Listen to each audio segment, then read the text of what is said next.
Bom dia, meus amados irmãos, graça para o Senhor Jesus, louvado seja sempre o nome do Senhor. Por tudo devemos dar graças ao Senhor, é o que diz a palavra em 1 Tessalonicenses.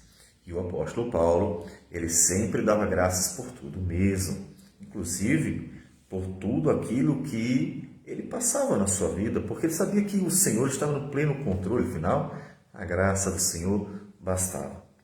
Mas uma das principais razões para ele dar graças era a vida da igreja, ou seja, vidas estavam se convertendo, vidas estavam sendo alcançadas pelo poder do Evangelho, pelo poder do Espírito operando pela palavra do Senhor, que estava sendo pregada com fidelidade. E é o que nós vamos ver em Romanos, capítulo 1, versículo 8 hoje, em que ele diz: primeiramente, dou graças a meu Deus, mediante Jesus Cristo, no tocante a todos vós, porque em todo o mundo é proclamada a vossa fé. Veja, antes dele começar a expor o plano redentor, toda essa obra magnífica, desde o começo, ele diz: eu quero primeiro dar graças. Eu quero dar graças a Deus pela vida de vocês. Eu quero dar graças a Deus porque vocês foram alcançados. Ao dar graças a Deus, observe que ele dá a Deus o mérito da salvação deles. Ele diz que dá graças ao meu Deus mediante Jesus Cristo por causa da fé de vocês. Quando você dá graças a alguém por alguma coisa, é porque você está reconhecendo que aquela pessoa, ela fez algo, algo é mérito dela. Ao dar graças a Deus pela fé deles, o apóstolo Paulo está dizendo: obrigado, Senhor, porque o Senhor foi gracioso com eles, porque o Senhor fez algo na vida deles, porque o Senhor transformou a vida deles. Caso o apóstolo Paulo, em algum momento, entendesse que os méritos da salvação, os méritos da vida que eles agora estavam vivendo, fosse deles mesmos, dos romanos, então ele não teria uma razão para dar graças a Deus, mas sim dar graças a eles mesmos. Mas uma vez que a obra redentora é uma obra do Senhor, do início ao fim, como diz o profeta Jonas, ao Senhor pertence a salvação. Então, realmente, é razão para dar graças a Deus. Graças a Deus por tudo que ele estava fazendo na vida daquele povo que estava em Roma, por meio do Espírito Santo, através de Jesus Cristo, o justo e justificador, e operando o Evangelho da graça no coração deles. Você já refletiu isso? Você deveria dar graças a Deus por tudo, tudo mesmo. E dentre todas as coisas que você tem como motivo para dar graças ao Senhor, a principal delas, com certeza, é o fato de Deus ter sido gracioso, levando a você, por meio de alguém, o Evangelho da graça, e pelo Espírito Santo, quebrantando o seu coração. Aquilo que diz o profeta Ezequiel, Deus diz: tirarei o coração de pedra, darei um coração de carne e porei o meu Espírito, diz o Senhor. Para quê? Para que cumpram a minha vontade. Então é uma obra em que Deus está realizando. Então medite nisso. Dar graças a Deus pela salvação é reconhecer que a salvação inteira é uma obra divina. É uma obra do Senhor, Pai, Filho e Espírito Santo, operando no pecador que nada pode fazer para salvar a sua própria vida do dia do juízo, lá quando Jesus voltar, no dia da ira vindoura. Então, o apóstolo Paulo dá graças a Deus pela vida dele. Há algo que é importante nós destacarmos. Todas as igrejas para as quais o apóstolo escreve, ele dá graças. Até mesmo aquelas que tinham problemas sérios. Coríntios, por exemplo, tinha um problema sério de relacionamentos, tinha problemas até de ordem moral. E mesmo com todos esses problemas, e ele vai pregar, ele vai ensinar, ele vai exortar, ele vai corrigir. Mas com tudo isso, ele dá graças ao Senhor. Ele louva a Deus pela vida da igreja de Corinto. E assim o apóstolo ele faz isso com todas as igrejas, por ver nelas, apesar de ainda serem eles pecadores, de terem problemas, de terem dificuldades, reconhecer que, de fato, eles creram genuinamente na pregação que fora transmitida. Que ele, inclusive, resume em 1 Coríntios 15, quando ele diz que o que ele recebeu do Senhor foi que Cristo morreu pelos nossos pecados e ressuscitou ao terceiro dia. Então, como nós já dissemos, ele mostra que o Evangelho, o cerne do Evangelho é morte e ressurreição do Senhor Jesus. E eles creram nisso. Todavia, é interessante observar que de todas as igrejas para quem ele escreve, uma delas não tem uma nota de gratidão. Na introdução, que nós vimos até o versículo 7, o apóstolo Paulo se apresenta, também faz isso com todas as igrejas. E logo em seguida, ele apresenta aquele momento de gratidão, de oração, de rogo, inclusive, que ele vai fazer isso aqui na carta aos Romanos, a partir do versículo 9, que veremos depois. Então, em todas elas, ele se apresenta, em todas elas, ele agradece, ele ora por elas, só que uma delas, na verdade, não tem a nota de gratidão. Ele não agradece a Deus pela vida dos irmãos, que era tão cega assim. Isso aí tem que pensar. Se mesmo as igrejas tendo lutas, dificuldades, tendo seus problemas, suas falhas, em todas elas ele agradece a Deus, e uma delas não, só uma, não recebe a gratidão a Deus pela vida da igreja, então a gente tem que pensar na razão disso. Por que o apóstolo Paulo não agradece a Deus pela vida daquela igreja específica, que é a igreja de Gálatas, né? E na carta aos Gálatas, o apóstolo Paulo, ele diz a razão. A razão, ela se encontra no versículo 1 ainda, e depois a gente pode ver no versículo de número 3.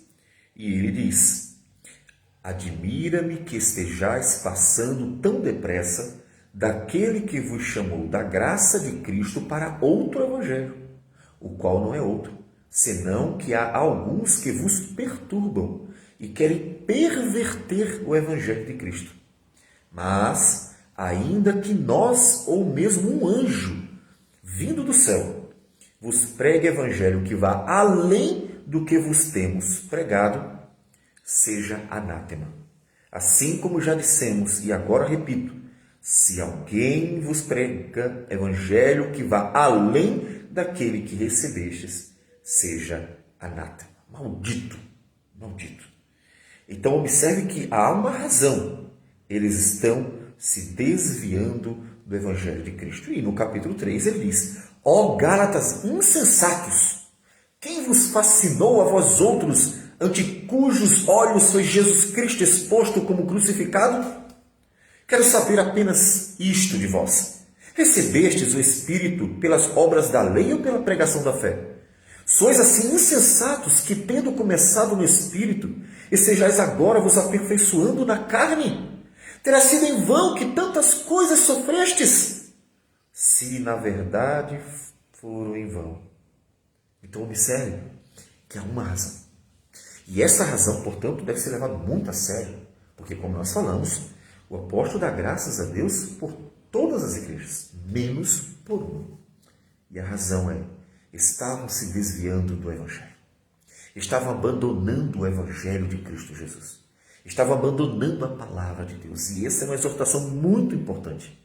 Observe que na gratidão do apóstolo Paulo, todas as cartas, inclusive Roma, como nós vimos no versículo 8 de Romanos, nós temos não só o fato de que Deus estava operando na vida deles, e a razão da gratidão é porque a obra, a salvação pertence ao Senhor, mas nós temos implicitamente na comparação com todas as cartas, inclusive Gálatas, que há um assunto pelo qual não podemos dar graças a Deus pela igreja, quando ela se desvia da verdade. É a apostasia. A apostasia é se afastar da verdade, é se afastar do Evangelho, se desviar dele. Essa é a apostasia, que é exatamente o que nós estamos vendo acontecer. Infelizmente, o cristianismo está se afastando paulatinamente, e já faz um bom tempo que isso começou, do Evangelho. O liberalismo teológico matou o cristianismo na Europa.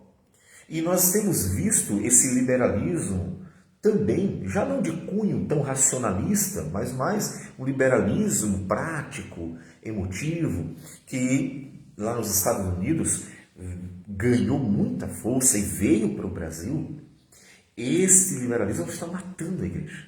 E qual é a evidência disso? Ela abandona a palavra de Deus como sendo a única regra de fé e prática. Ela abandona. Ela simplesmente troca a escritura por qualquer coisa. Alguns vão trocar por filósofos, outros vão trocar por seus regimentos internos, outros por suas emoções e paixões e suas profetadas por aí. O importante não é pelo qual ou pelo que se troca o evangelho. O simples fato de trocá-lo. Trocar o evangelho por qualquer coisa. O apóstolo Paulo em Gálatas disse, pode ser um anjo. E até eu, se desse uma loucura em mim, o apóstolo Paulo disse, inventasse de pregar algo que não foi dado pelo Senhor, porque ele havia recebido o evangelho pelo Senhor Jesus, como ele diz em Gálatas, quando foi até o Monte Sinai, região da Arábia. Então, se ele pregasse algo diferente, ele diz assim, também considere maldito. Ou seja, a autoridade não está na pessoa. Ele é pastor, o que ele disser está certo. Fulano lá é o papa da denominação tal, então o que ele disser está certo. Não. A autoridade não está sobre uma pessoa. Paulo diz que até ele deveria ser considerado maldito se pregasse algo diferente. Portanto, a autoridade sobre a qual a igreja se alicerça, está fundamentada, é a palavra de Deus. Então pode ser quem for, cargas d'água, até um anjo. Paulo disse, se aparecer e pregar algo diferente, não importa quem seja, deve ser considerado maldito. Porque pregou algo que não vem de Deus. Porque Deus não é um Deus de contradições, de incoerências, que ora prega uma coisa, ora prega outra. A palavra de Deus é perfeita, plena, harmônica, única, veio do próprio Deus e, portanto, ela é coerente em todas as suas partes. Então, a igreja deve preservá-la.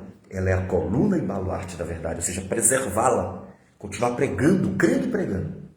Então, esse é o motivo pelo qual não podemos dar graças quando o cristianismo se afasta. Quando o cristianismo se afasta da verdade, devemos gritar, insensatos! Quem vos fascinou a vós outros, ante cujos olhos foi Jesus Cristo exposto como crucificado? É nesse momento que então se erguem as vozes para anunciar o arrependimento, o juízo divino e convocar o retorno à palavra do Senhor. Foi o que aconteceu com os reformadores, que pregaram a volta do cristianismo a Cristo pela palavra do Senhor. E é o que nós temos feito hoje, todos os dias. Portanto, quando vemos o cristianismo, por mais bonito e aparente, por mais que tenha a sua beleza estética e todas as suas programações atraentes, por mais que tenha tudo que possa encher os olhos dos homens, se ele trocou a palavra por emoções, por profetadas, por regimentos internos, por filosofias, é maldito. É maldito como o apóstolo Paulo disse, porque é só uma religião a mais. Não é diferente de muçulmanos, não é diferente de espíritas, não é diferente de qualquer outra religião pelo mundo. É só mais uma religião que tem uma palavra maldita, porque é a palavra contrária ao Senhor, que trocou a verdade pela mentira dos homens. E não importa se tem um cunho racionalista, se tem um cunho emocional, não importa de onde vem. A mentira é maldita, não importa de onde ela vem. Portanto, você deve permanecer firme na palavra, para que a igreja tenha sempre ações de graças, para que ela sempre seja razão para louvar a Deus, e bendizer a Deus, e glorificar a Deus, como o apóstolo Paulo fala a todas as igrejas, mesmo com todos os seus pecados, suas falhas, suas dificuldades, e diz assim, graças a Deus pela vida de vocês, porque vocês estão permanecendo no Evangelho, apesar de tudo que eu tenho visto vocês fazerem, mas estão permanecendo no Evangelho, para que tenhamos razões para bendizer e agradecer a Deus pela vida da igreja, ela tem que permanecer no Evangelho. Caso contrário, é só mais uma religião perdida. E quando Jesus voltar, ele dirá para eles, apartai-vos de mim, malditos, falsos profetas, enganadores, mentirosos. Vocês trocaram a verdade de Deus pela mentira de vocês. Vocês iludiram o povo, vocês desviaram as pessoas. Como Jesus disse para os fariseus, fizeram daqueles que vocês atraem pelo proselitismo, 2 vezes mais filhos do inferno do que vocês. Portanto, não dá para abrir mão da verdade. Não dá para deixar que troquem a palavra de Deus por seja lá o que for. Porque a verdade provém de Deus. E só a verdade. Então, permaneça firme.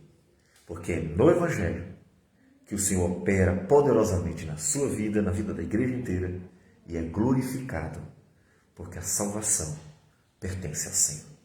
Vamos orar ao Senhor. Senhor Deus amado, bendito o teu nome.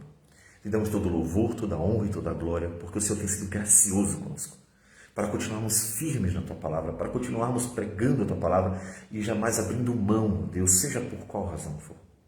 Que o Senhor nos dê graça para continuarmos até o fim, sempre, e o teu nome ser glorificado, mesmo que a tua igreja venha a ser reduzida a poucas pessoas firmes e fiéis ao Senhor.